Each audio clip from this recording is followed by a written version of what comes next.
Now that the item is listed, we can see on our inventory page that we have the eBay icon automatically toggled for us. If we click on this, we can see that it says listed via API and we see views and watchers. So the system is going to give you indications of what's going on with that item. However, the better place to manage this is going to be back in our My Shop. So let's go there.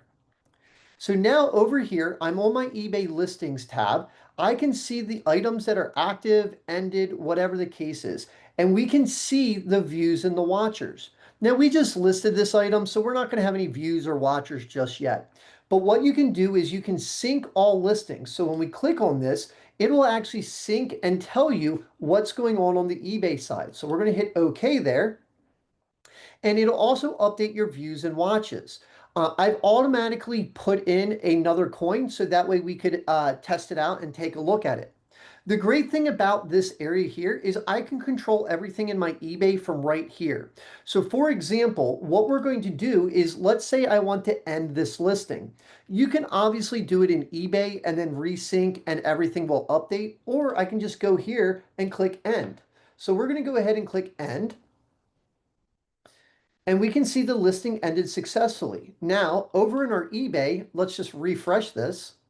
We can see that it's no longer here.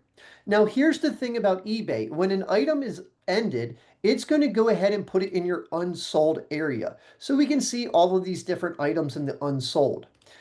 The way we handle this is when you want to relist an item, we are actually going to send a brand new listing to eBay. This is better because sometimes eBay will lose that coin when we're talking about connections and things like that. So let's go ahead and list this 1936 half dollar. So I'm going to go ahead and click relist. And I can see all the information right here for it. So let's go ahead and list this on eBay. We can see that the item is listed. And if we go ahead and go up to my active, we can see that it's now listed there. So that's how you end and relist an item on eBay. Now, let's go ahead and end this one.